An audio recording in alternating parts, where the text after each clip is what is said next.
Hi everyone, Rana sir is here. Welcome to our Rana sir educational channel. How are you dears? Okay, you concentrate on this video from starting to end for developing good knowledge on this topic. आप इस video से शुरू से अंत तक बने रहिए ताकि आपके माइंड में अच्छा से कंसेप्ट अपडेट और डेवलप होगा। ओके, सो हम चैप्टर लिए क्लास 12 का मैथमेटिक्स है। उस चैप्टर का नाम है संबंध और फलन, रिलेशंस एंड फंक्शंस। उसमें क्वेश्चंस जो लिए हैं उस क्वेश्चन के थ्योरी को भी एक्सप्लेन करेंगे और साथ ही साथ उस क्वेश्चन को सॉल्व करेंगे और उसका ज्योमेट्रिकल मीनिंग भी आपको एक्सप्लेन करके बताएंगे कि कैसे इसको ज्योमेट्रिकली हम अंडरस्टैंड कर सकते हैं। ओके स्टूडेंट, तो इस वीडियो को आप कंसंट्रेट करें और साथ ही साथ इस वीडियो को लाइक शेयर सब्सक्राइब करें ज़्यादा से ज़्यादा अपने कॉलेज फ्रेंड और स्टूडेंटों के साथ, ताकि उनका भी नॉलेज इस पॉइंट पर दैट इस टॉपिक पर अपडेट और डेवलप हो सके। तो आइए इस वीडियो को मैं स्टार्ट करता हूँ पॉजिटिवली। ओके, ये जो है क्लास 12 का मैथमेटिक्स है जिसको रिलेशंस एंड फंक्शंस कहते हैं या संबंध तथा फलन कहते हैं। ये चैप्टर नंबर 1 है। इसमें एक क्वेश्चन को हमने लिखा है और उस क्वेश्चन को हम सॉल्व करेंगे एनालिटिकल मेथड से और आपको इस क्वेश्चन में अप्लाई करेंगे इसका ज्योमेट्रिकल मीनिंग क्या है। इसमें कहा गया है, मान लीजिए कि यल जो होता है एक लाइन है। मान लीजिए कि यल किसी समस्त समतल, यल जो होता है किसी समतल में स्थित समस्त रेखाओं का एक समुच्चय है। मीन्स किसी भी समतल में समस्त रेखाओं मतलब एक से n तक रेखाओं का ये क्या है, एक समुच्चय है। और R को परिभाषित किया गया है इस तरीके से, R इज इक्वल टू, यह जो था रोस्टर में इसको लिखा गया है। R जो था यह एक सेट है जिस सेट को जो था रोस्टर में लिखा गया है L1, L2। L1 भी एक लाइन है, L2 भी एक लाइन है। इस तरीके से लाइन L1 जो होता है L2 पर क्या है, लंब है। लंब का मतलब परपेंडिकुलर है। तो R को जो होता है इस रोस्टर से डिफाइन किया गया है और कहा गया है समुच्चय L में परिभाषित एक संबंध है। उसको कहा गया जो L है वह जो है एक परिभाषा दिया गया है, उसको परिभाषित किया गया है। तो इसमें कहा गया कि सिद्ध कीजिए, मतलब प्रूव कीजिए कि R जो होता है एक सममित है। R जो होता है एक सममित है और सममित के साथ साथ कहा गया है कि किंतु यह न तो स्वतुल्य है, यह स्वतुल्य नहीं है और न संक्रामक है। इसमें कहा गया है कि न तो स्वतुल्य न संक्रमक है, ये क्या है, सिर्फ सममित है। इसको एक्सप्लेन करना है। तो हम जानते हैं कि रिलेशन में जो होता है 3 परिभाषा को एक्सप्लेन किया गया है। एक परिभाषा में कहा गया है कि R को आपको डिफाइन करना है, यह जो होता है हरित समुच्चय है। और दूसरे में R को बताया गया है कि R जो होता है यह एक यूनिवर्सल रिलेशन है। R जो है एक यूनिवर्सल रिलेशन है। और नेक्स्ट R को बताया गया तुल्यता संबंध में, बताया गया इस तुल्यता संबंध में 3 चीज को आपको एक्सप्लेन किया गया है। पहले को बताया गया स्वतुल्य बताया गया है। दूसरे को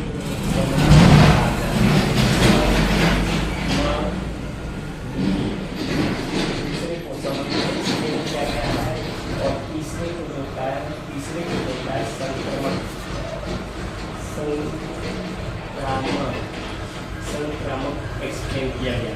स्वतुल्य को इंग्लिश में एक्सप्लेन करते हैं रिफ्लेक्सिव।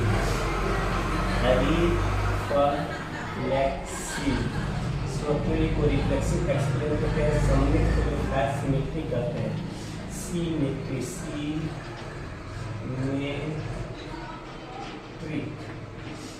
सिमेट्री करते हैं। इसको लाइन एरो करके हम एक्सप्लेन करेंगे।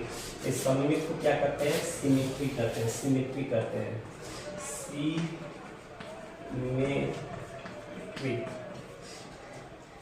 सिमेट्री करते हैं। और तीसरा जो का संक्रमक होता है इसको ट्रांजिटिव करते हैं। इसको ट्रांजिटिव करते हैं। तो हमें कहा गया है एक समतल है, उस समतल में समस्त रेखाओं का समुच्चय जो होता है यल रिप्रेजेंट करता है।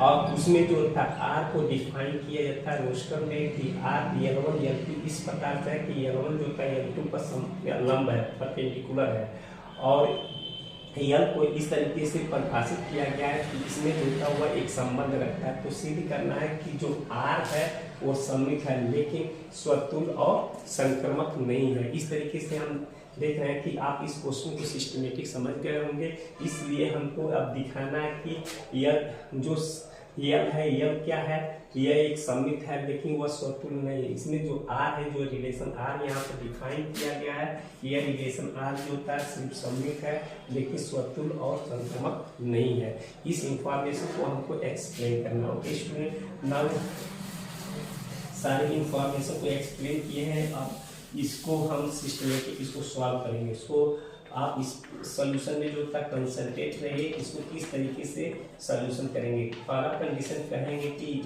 आर जो होता है स्वतुल नहीं है। हम कहेंगे आर स्वतुल नहीं है, स्वतुल्य नहीं है। आर जो का स्वतुल नहीं है क्योंकि यहाँ पे लिखेंगे क्योंकि कोई रेखा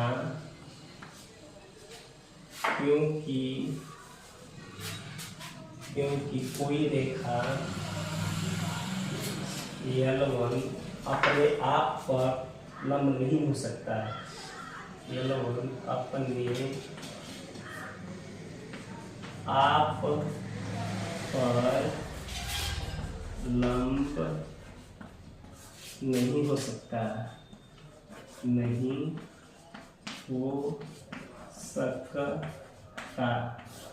है। कोई अगर आर हम कहे हैं ये स्वतुल्य नहीं होगा, ये स्वतुल्य नहीं है क्योंकि यहाँ पे इंफॉर्मेशन लिखेंगे। इसका रीजन है क्योंकि कोई रेखा L1 अपने आप पर कभी लंब नहीं हो सकता। अर्थात यहाँ पे लिखेंगे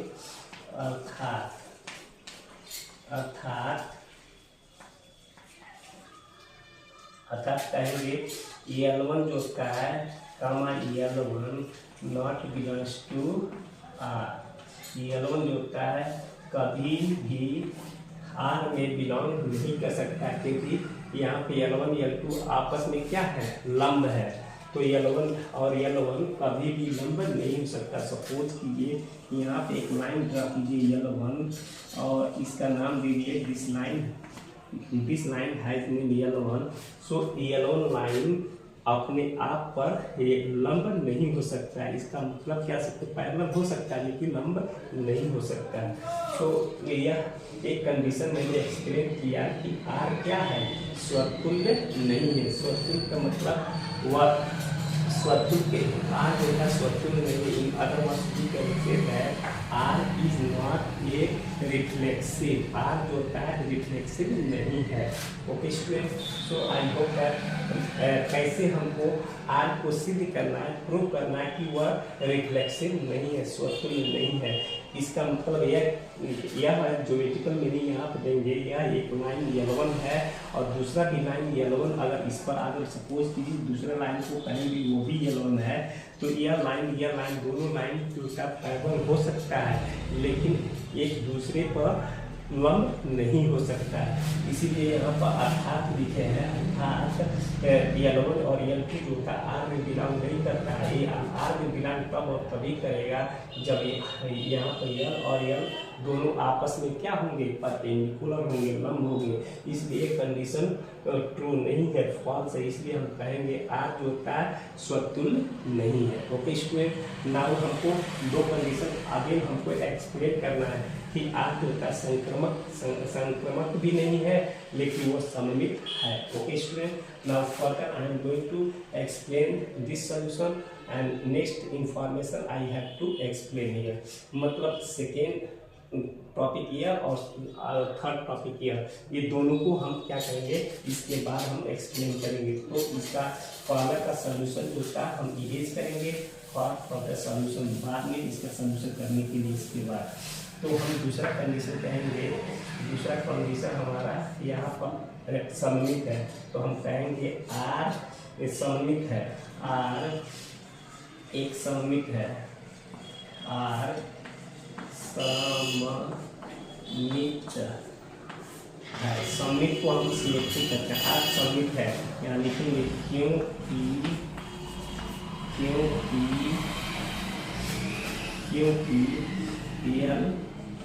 L1 belongs to L1 L2 belongs to R, क्योंकि हम कहेंगे R सममित है क्योंकि L1 belongs to L2, it means that यहाँ पर डिफाइन किया गया है। अगर L1 L2 बिलोंग्स करता है R में तो हम कहेंगे L1 L2 पर परपेंडिकुलर है, दैट इज लंब है, और L2 जो होता है L1 पर परपेंडिकुलर है। यहाँ पर इंप्लाई टाइप करके लिख सकते हैं L1 कामा L2 पर लंब है, और ये भी लिख सकते हैं इंप्लाई दैट L2 जो होता है L1 पर लंब है, L2 होता है L1 पर लंब है। अगर इसको ज्योमेट्रिकली निकालते हैं, अगर कहेंगे यह लाइन L1 है और इसका नाम हम इधर का ये इस लाइन का नाम L1 है, और दूसरा लाइन खींचे ये लाइन का नाम, इस लाइन के नाम L2 का है, और यहाँ पर इसका एरो, इसका लंब का मतलब क्या है, दोनों लाइन के बीच का एंगल कितना होगा 90 डिग्री। इसका मीनिंग यह हो गया ये 90 डिग्री, इसका मीनिंग यह हुआ यहाँ पर 90 degree, clear we have to write here ये 90 डिग्री। तो हम कहेंगे L1 लाइन जो होता है L2 पर लंब है, और L2 लाइन L1 पर लंब है, और L1 लाइन जो होता है L2 पर लंब है। इसका मतलब यहाँ पर लिखा गया है, इस यह ज्योमेट्रिकल मीनिंग है और यह एनालिटिकल मीनिंग है। जैसे L1 जो होता है L2 पर लंब है, L1 जो होता है L2 पर लंब है, L2 जो होता है L1 पर लंब है, और this information I have written here in graph.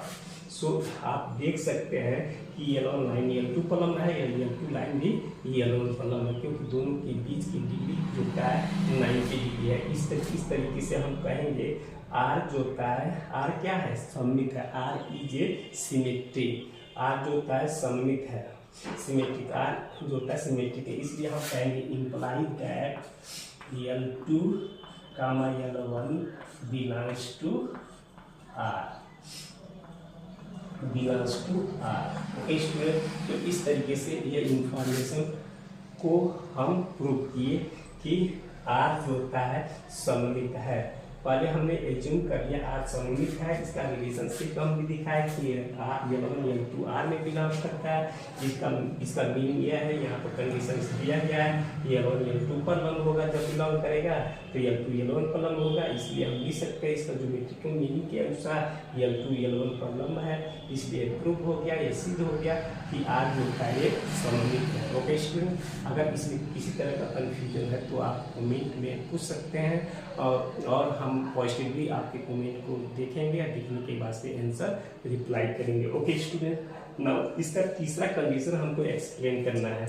वो तीसरा कंडीशन इस तरीके से है, यहाँ पर इसको इरेज करेंगे, इरेज करने के बाद तीसरे कंडीशन को हमको डिफाइन करना है इस तरीके से। यहाँ तीसरा कंडीशन कहा गया है संक्रामक भी नहीं है, तो हम लिखेंगे R संक्रामक नहीं है, संक्रामक नहीं है मतलब ट्रांजिटिव नहीं है। इसमें लिखेंगे क्योंकि L1 comma L2 belongs to R। L1 जो होता है L2 पर बिलोंग्स करता है, इसका मतलब क्या हुआ, L1 L2 में L1 L2 बिलोंग्स करता है R में, इसका मतलब L1 जो होता है L2 पर क्या होगा, लंब होगा। तो हम लिख सकते हैं imply that L1 comma L2 पर लंब है। और इसी तरीके से हम लिखेंगे L2 comma L3 belongs to R। इसका मीनिंग हम लिखेंगे यहाँ पर इंप्लाई दैट, यहाँ पे एक्सप्लेन करके लिखेंगे कि L2 जो होता है, यहाँ पर लिखेंगे इसका meaning L2 L2 comma L3 पर लंब है। इसका मीनिंग यह हुआ कि यहाँ पर अगर L1 और L2 बिलोंग्स करेगा R में, तो हम कहेंगे सिर्फ R में, तो हम कहेंगे L2 जो होता है L3 पर लंब होगा। इसका ज्योमेट्रिकल मीनिंग हम देखेंगे। ज्योमेट्रिकल मीनिंग को देखने के लिए हम यहाँ पे एक्सप्लेन करेंगे। ज्योमेट्रिकल मीनिंग को देखने के लिए यहाँ पे एक्सप्लेन करेंगे। यह एक लाइन जो होता है, सपोज करेंगे एक लाइन जो होता है हम ले लिए L1, एक लाइन को लीजिए L1 और दूसरा लाइन जो होता है L2 इस पर परपेंडिकुलर है। दूसरे लाइन को हम ले लिए L2 जो ये दोनों पर परपेंडिकुलर है, 90 डिग्री का एंगल बना रहा है। तो हम यहाँ पे लिखे हैं कि R जो होता है संक्रमक नहीं है, क्योंकि L1 L2 belongs to R। इसका मतलब R L1 जो होता है L2 पर क्या है, लंब है। तो L1 जो होता है L2 पर लंब है, यहाँ पर 90 डिग्री बन रहा है। ओके स्टूडेंट, अब कहा गया L2 L3 पर लंब है। L2 L3 बिलोंग करता है, इसका मतलब ये होगा, इसका मीनिंग ये होगा कि L2 जो होता है L3 पर लंब है। तो एक लाइन खींचेंगे L3 जो होता है L2 पर लंब होगा। L3 जो होता है एक लाइन खींचे, इस तरीके से एक लाइन खींचे, इसका नाम L3 का है। L3 जो होता है L2 पर लंब है, तो इसका मतलब इस पर ये लंब है, यहाँ पर 90 डिग्री बनाया। L3 जो होता है L2 पर लंब है। L2 पर लंब होगा तो हम कहेंगे, यहाँ पर लिखेंगे अर्थात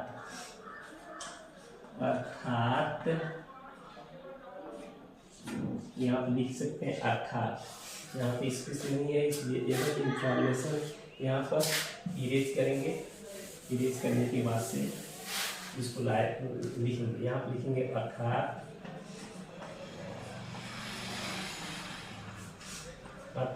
L1 L3 not belongs to R। इसका मीनिंग यह हुआ कि L1 जो होता है L3 पर कभी भी परपेंडिकुलर नहीं हो सकता है। अगर L1 L3 belongs to R, इसका मतलब यह होगा L1 L3 पर परपेंडिकुलर होगा। यहाँ पर नॉट लिखिए, यहाँ पर कट कर दिए, इसका मतलब L1 जो होता है L3 पर कभी भी परपेंडिकुलर ये नहीं होगा। यहाँ पे L1 L2 परपेंडिकुलर है, लंब है, तो यहाँ पे L1 और L3 आपस में कभी भी परपेंडिकुलर नहीं हो सकता है। इसको ज्योमेट्रिकल मीनिंग हम देख सकते हैं कि L1 L3 जो होता है कभी भी परपेंडिकुलर नहीं है। L1 है या L3 है, L1 और L3 कभी भी परपेंडिकुलर है, या L1 है या L3 है, ये आपस में परपेंडिकुलर नहीं है। इन अदर वर्ड्स हम कह सकते हैं वास्तव में L1 और L3 क्या है, समांतर होंगे। ओके स्टूडेंट्स, तो इसको हम इरेज करेंगे। इरेज करने के बाद हम लिखेंगे कि वास्तव में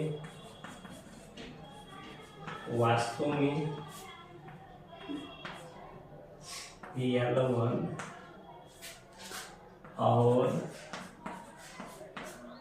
L3 एक दूसरे के समांतर होंगे, एक दूसरे के समांतर होगी। L1 और L3 एक दूसरे के समांतर होगी। देख सकते हैं यहाँ पे यह लाइन और यह लाइन दोनों क्या है, आपस में समांतर है। इस तरीके से इस क्वेश्चन का सॉल्यूशन होता है। इसलिए कहेंगे एक सिद्धांत,